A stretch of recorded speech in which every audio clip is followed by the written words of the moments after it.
Hi, and welcome to Citybiz. I'm Jim Gordon of Summit Group Consulting, and I'm also a board member of the Mount Washington Pediatric Hospital Foundation. Today, I'll be chatting with Sheldon Stein, the CEO of the Mount Washington Pediatric Hospital. With that, Shelley, let's go to our first question. Tell us about Mount Washington Pediatric Hospital, your services, tell us about your patients, and also tell us about some of your locations. Sure. Well, thank you, Jim, for taking the time out today to learn about the hospital and a little bit about me. And also, let me thank the City Biz List for doing the same.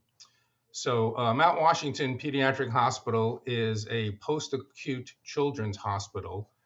So, all of our inpatients come from other hospitals where they come here and receive coordinated multidisciplinary care by our very dedicated caring team of professionals. The hospital has been around for 100 years this year, so we're celebrating our centennial. On the average, we have about 400 admissions to our hospital each year and a little over 60,000 outpatient visits. We serve children at our various locations, but throughout Baltimore, Maryland, and the region. Our Baltimore campus is located northwest Baltimore. We have also a campus down in partnership with the University of Maryland in Capital Region in Prince George's County. And then we have a outpatient rehab facility up in Hartford County. And lastly, we have a small behavioral health program in Mount Washington Village. The hospital is very unique in that it is a co-owned facility between the University of Maryland Medical System and Johns Hopkins Medicine. This year, Mount Washington Pediatric Hospital will be celebrating its 100th year. Tell us a little bit about the founder and why was the hospital founded?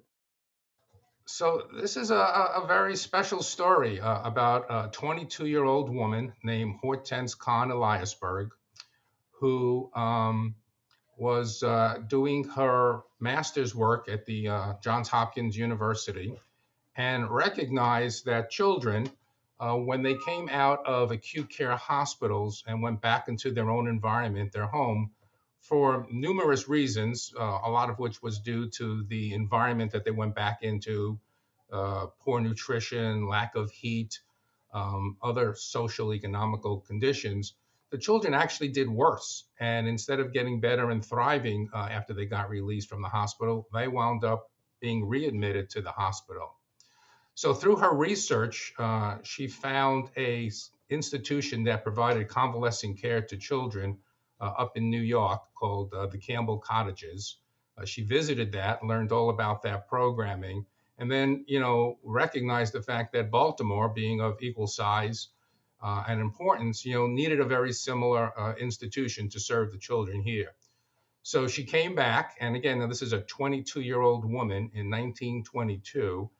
And she was able to get the audience of very prominent physicians, very prominent businessmen in this area, and tell them about her findings about this convalescing care, and shared that enthusiasm and shared that motivation to get this hospital formed.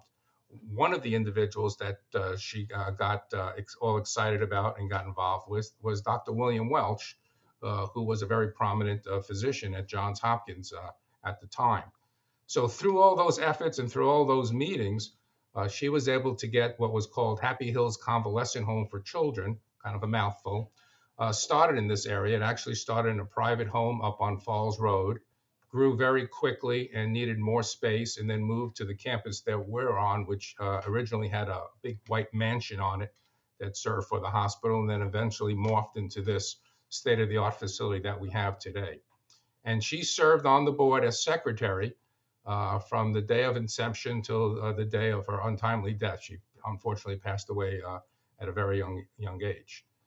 Also of interesting is it sort of lives within her family. So her son's been very active with the hospital through all the many years, and now her granddaughter serves on our foundation board and has remained very active in the hospital. So a very interesting story about a very dynamic and impressive young woman who was able to get this hospital started 100 years ago.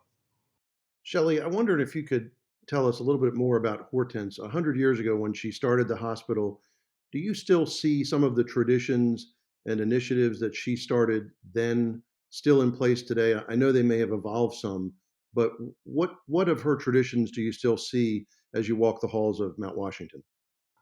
Well, the compassion that the staff here have and the dedication they have for the mission of the hospital, still lingers in the halls. So the mission that Hortense and her founding board members had back in 1922, although the words have changed over the years, the hospital is still dedicated to taking care of a very special, unique set of children who have very special medically complex care who stay for an extended period of time. Back then it was close to a year, now it's about a month, and who receive care. So not only care, but also education and education for the family, so that when they do go back to their home, when they do go back to school and back to their community, they have the resources, they have the education, they have the expertise to stay healthy and to stay out of the hospital. So those original tenets of her culture and of her vision and of her mission still linger in the hospital today. How would you say that the hospital's care has evolved over the past 100 years? How does it reflect the communities that you serve? So this hospital, first, we're small, we're nimble, we can pivot quickly. And what is very fortunate about Mount Washington or Happy Hills Hospital at the time is that the hospital is able to re-engineer, reinvent itself to deal with the issues of children's health of the day. So back in 1920s, 1930s, 1940s, those issues dealt with malnourishment, they dealt with rickets, they dealt with rheumatic heart fever. Eventually, it morphed into HIV and lead poisoning. So hospital has always been able to develop these types of programs, find the clinical expertise, find the dedicated staff. And today our programs deal with the more contemporary issues that children face, behavioral health issues, trauma, cyberbullying, for example, effects of being born premature or being born full term with complications. And even today, now we're seeing programmings take a new pivot in dealing with the long term effects of COVID. So the hospital has been able to evolve, has been able to change, morph itself, morph its programs, and deal with whatever society has in store for, unfortunately, the illnesses of our very vulnerable children at the time. You announced your retirement as president and CEO this week. As the longest serving leader in the hospital's 100-year history, why don't we reflect back on your time at Mount Washington Pediatric and tell us a little bit more about your decision to retire at this time? Well, first, tell me I'm the longest serving CEO. First, I felt a little bit old, but now I feel a little bit like, flattered and, so glad to be part of this institution. It's definitely been a privilege. It's been the best job of my career.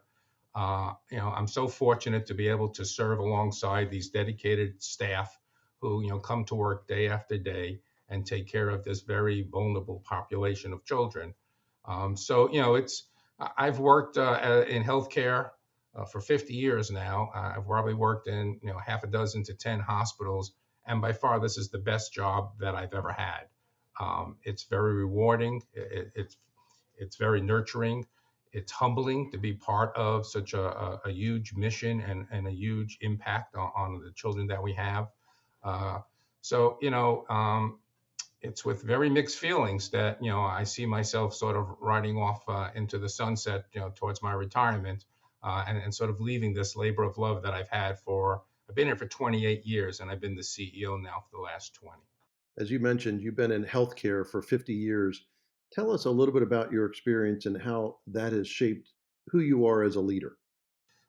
So I think it has everything to do with how the leader that I am, and how I make my decisions, how I think about various problems and various opportunities. So, 50 years ago, right out of high school, I decided that I wanted a career where I could help people. So I looked into the healthcare world and looked at many different fields in the healthcare world, and I found a field, sort of a little esoteric field at the time, that was called inhalation therapy. Today, it's changed its name to respiratory therapy. So I started my career 50 years ago as a respiratory therapist. I went on and got additional education and worked as a cardiopulmonary technologist for a while. I worked as a teacher for a while, teaching respiratory therapy. And then in my mid 20s, I moved up to management. And then later on in life, I moved into administration. But what I learned through all those years and through all those challenges and changes in my career was that when you make a decision, you have to make a decision that's in the best interest of that patient and that staff. And that's really how I focus the decisions that I make. It's the opportunities that I look for is, what would the best resources and the best services be for that patient? And what would the best resources, benefits, quality of life be for the staff that take care of those patients? So my job now as the CEO is I don't take care of patients anymore, but I have nearly 600 employees that do take care of patients. My job is to make their job as easy as possible. Give them the resources, remove those obstacles so that they in turn can deliver the best possible care. And it's pretty simple. We're delivering care to children, so it's a very mission driven charge that we have, and one that we accept and really thrive on. Any of us who have walked the halls with you hear that you know just about everybody's name. Not only do you know their names, but you know how long they've worked at the hospital, and you tell us that as we're walking up to meet the staff members. Can you let us in on your secret? How do you remember all that information in addition to all the other things you have going on? It's an incredible leadership trait, and I know that it's something that has helped foster and build a terrific culture at Mount Washington. So help us out a little bit and share your secret. Sure, I don't know if it's a secret. Sometimes things get stuck in your brain, you just can't get them out.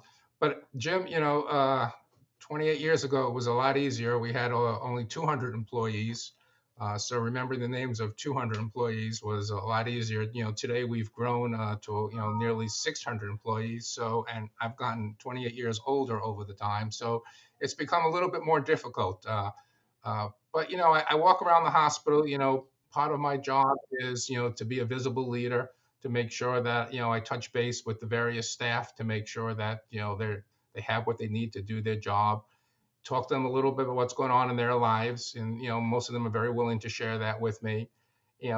Pre-pandemic, when we had a cafeteria that was more fully functional, I sat with staff and talked to them. Again, I started my career as them, as an employee, as a staff person. So I know the challenges that they're facing.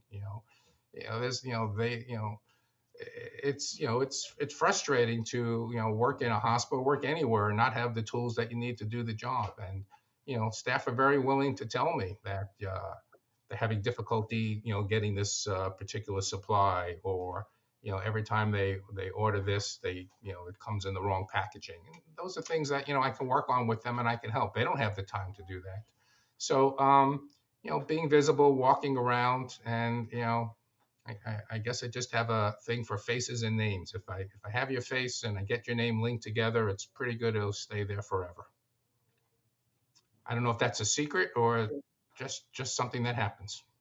Shelley, how has Mount Washington changed during your tenure?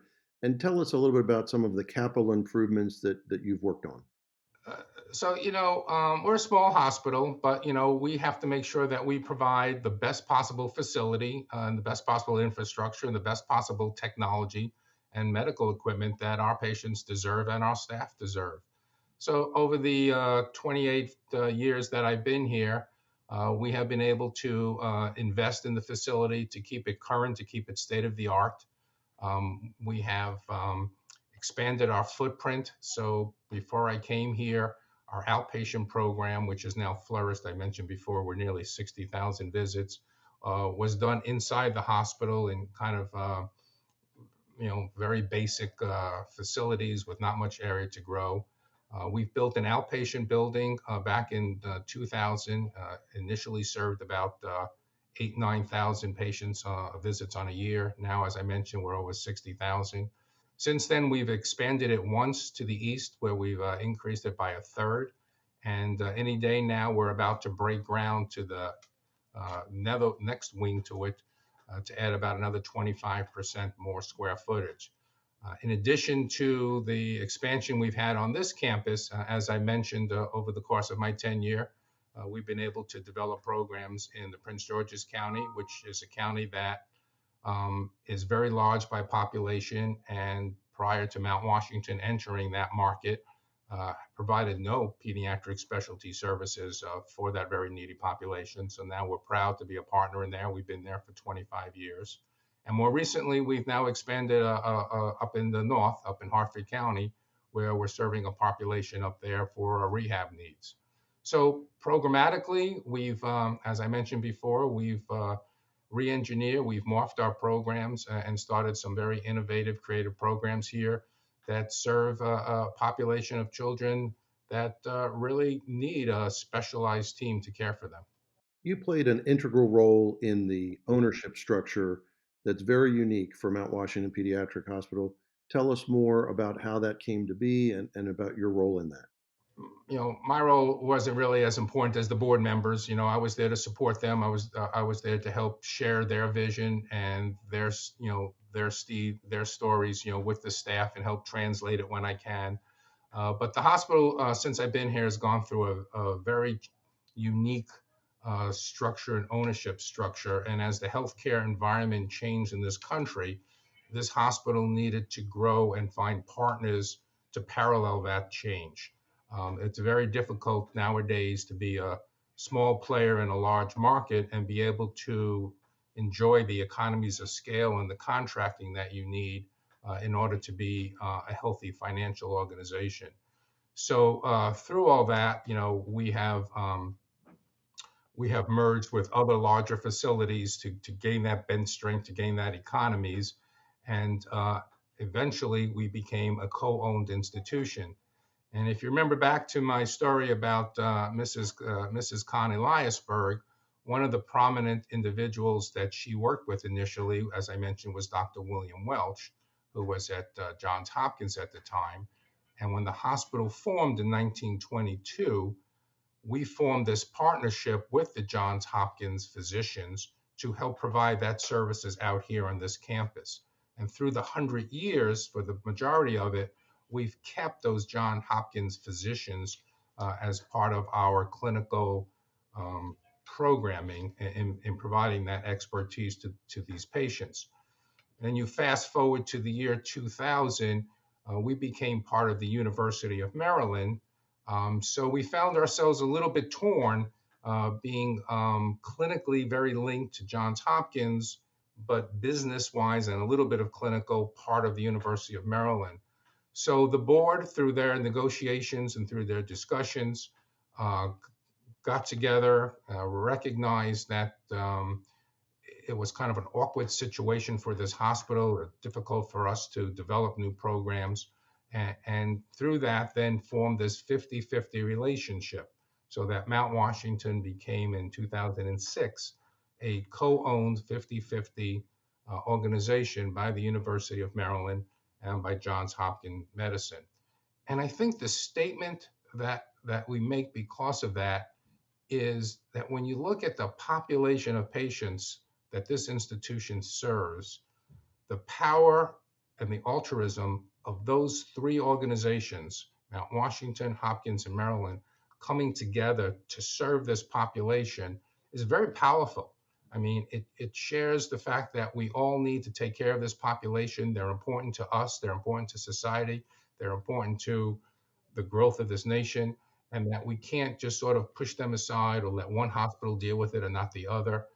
So all three institutions come together. So we have a board that's made up of members from Johns Hopkins, appointed by Hopkins, and a board that's appointed by Maryland.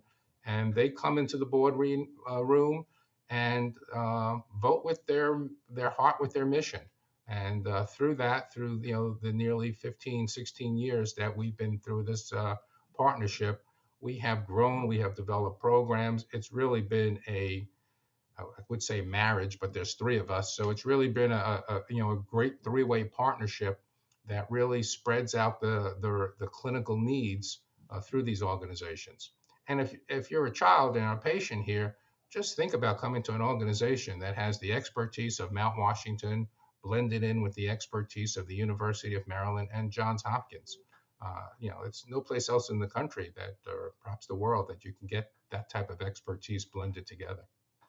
Shelley, you're known for championing and empowering your staff to innovate, and we'd like to hear a little bit more about the technology and some of the techniques that you've brought to Mount Washington. But some of the things that you've talked about in the past is that the technology might be in the background, but sort of your best resource is the team of folks that you have there at the hospital. So talk to us about that blend of people and technology and how that's working to make Mount Washington such a standout hospital in the entire region. Sure. So Jim, it's the old saying, it takes a village to raise a child. So it takes a village of dedicated individuals and staff members here to care for a child. And although, when you think of technology in healthcare, you may think of, robots and, imaging. Our technology is really geared and scoped towards what our patients need, and to make sure that it's extremely safe for them when they're a patient here. So we have an electronic record system that has lots of checks and balances to make sure that the patient's stay here is very safe. We have scanning technology so that when the patients receive medications or formula, it links to the mother, it links to the patient. So again, extremely very safe. And then we have what we call sort of programs technology. So where we've invented or developed programs that really support the mission and the care. So we have a wonderful computerized simulation lab where we have computerized mannequins that emulate infants or small children or adolescents, where not only staff can come and learn various techniques and various ways to make sure that their patients are safe here, but we bring parents into that room, and we have parents work with these computerized mannequins on how to change tubes or look for various signs of complications before they can go home and work and have their own child and make sure that they feel very comfortable.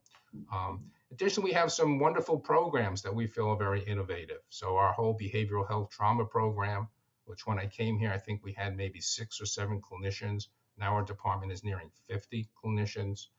We also use a lot of teleservices there, a lot of telehealth. So in addition to the footprint that I described before, where we have physical locations, we actually serve patients around the country through our telehealth program, particularly our telepsychology program. We have an unbelievable feeding day program where we have clinicians that deal with children that have difficulty eating. These are usually younger children that have various medical or behavioral complications, and they come here as an outpatient. And an unbelievable team of physicians, nurses, and therapists that work with that child and that family to get them back into a healthier nourishment life. So our technology is typical, some of the technology that you think of, but it's also a lot of programmatic technology that we have here. You're closing out your career with the largest fundraising campaign in the hospital's 100-year history. Tell us more about the fundraising campaign and what is it going to ultimately mean for Mount Washington?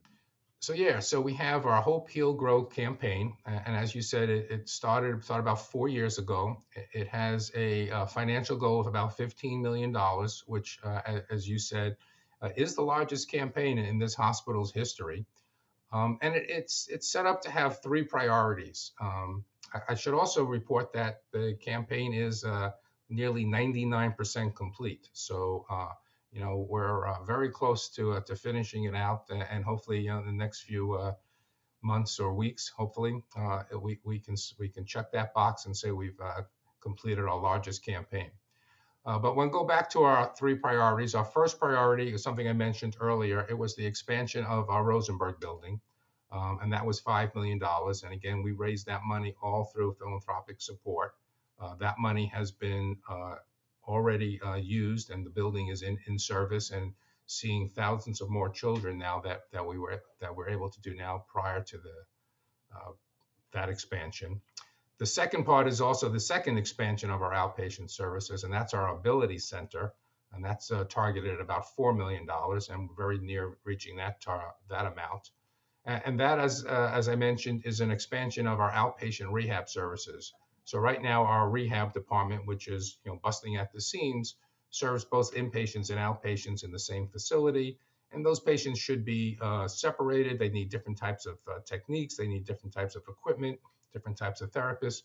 So this will allow us to have that structure a distance away from the inpatients and not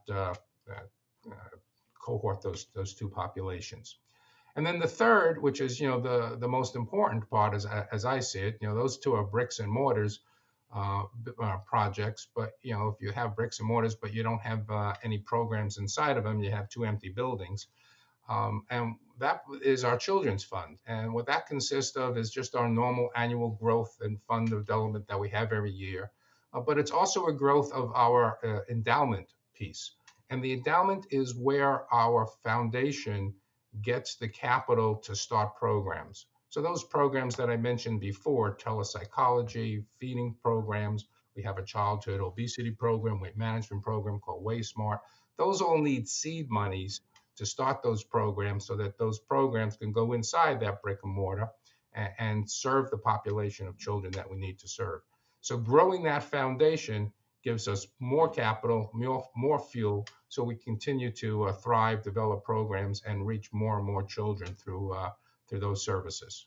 I want to talk a little bit about your legacy. What would you say are your values, and how have you embedded those into the day-to-day operations at Mount Washington?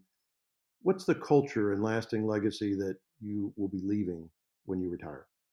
So yeah, see that's always the toughest question is what is your legacy? It's caring for the staff so they can care for the children. Obviously, is up there on number one, and and I hope I've been a good steward, of the facility and of the resources, and I've provided those to the staff. But when I think about our culture and when I think about what we've accomplished, and it's not just me, but it's the staff, it's the leadership team. We have a culture here that we call cares, being considerate, being attentive, being respectful, being efficient, and being safe.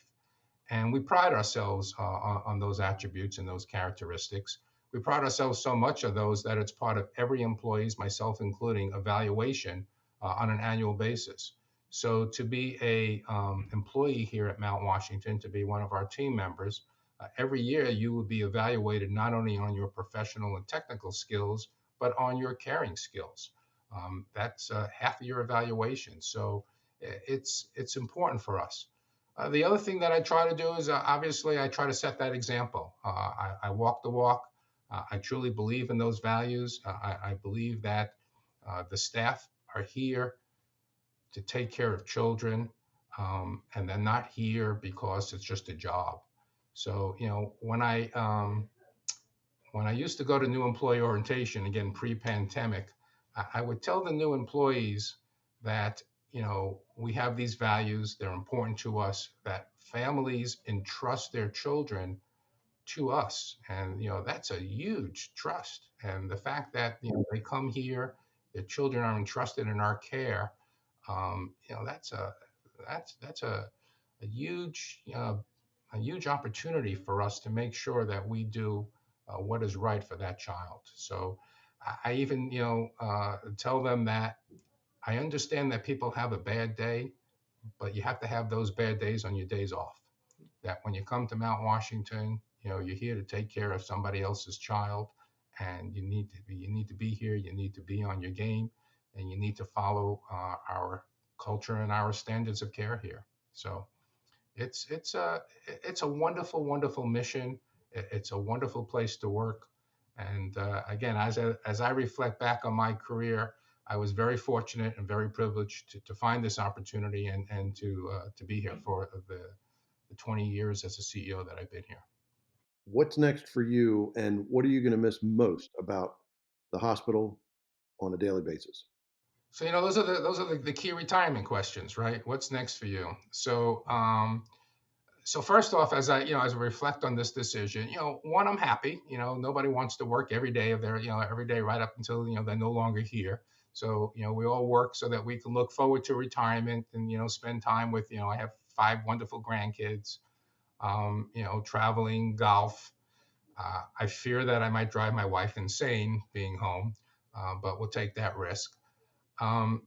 Second, I'm nervous. I'm nervous about what I'm going to do next. Am I going to go go stir crazy?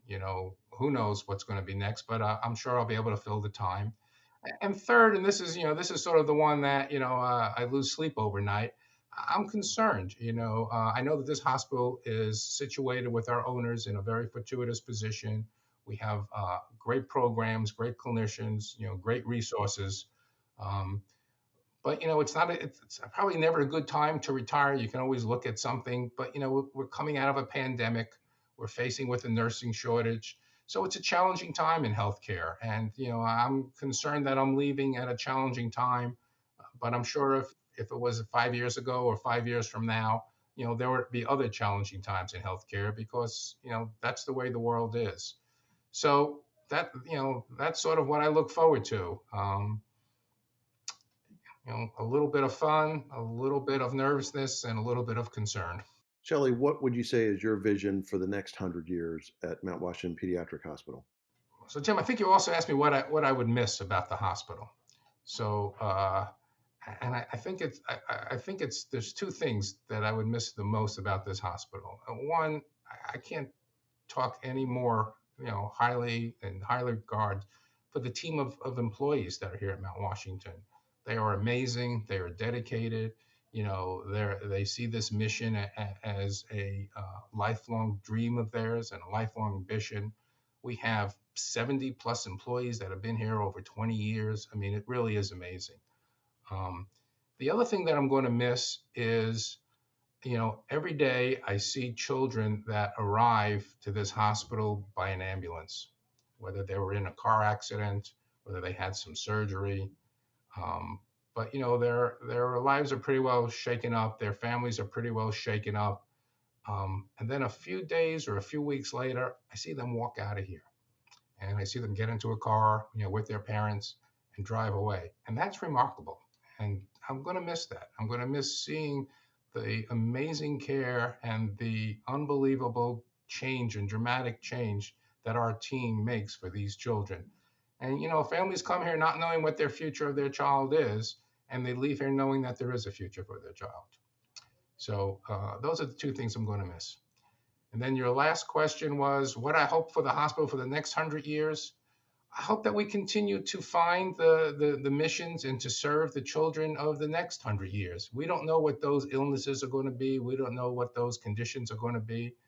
But as I said, this hospital is able to pivot. It's able to find the clinicians. It's able to find the services to take care of that. I hope that we continue to be a part of the two prestigious institutions and grow with them. So between the University of Maryland, Johns Hopkins, and Mount Washington, the three of us are very powerful force in taking care of this population. And then, I hope that they continue to have the wonderful dedicated staff that we've had for the 100 years since this hospital has been formed. Um, and I think the hospital is situated to have an unbelievable, successful future. And looking forward to the next 100 years. Not sure how many of them I'll be around for, but I'll be watching. Shelley, just want to congratulate you and thank you for spending time with us. Thanks for all your contributions to the region and best wishes on your retirement. Here's to a lot of fun. You certainly have earned it. Thanks, Jim, and thank you for your time today. I know they asked you to do this as a favor to us, and I really appreciate it, and I appreciate your time. So thank you.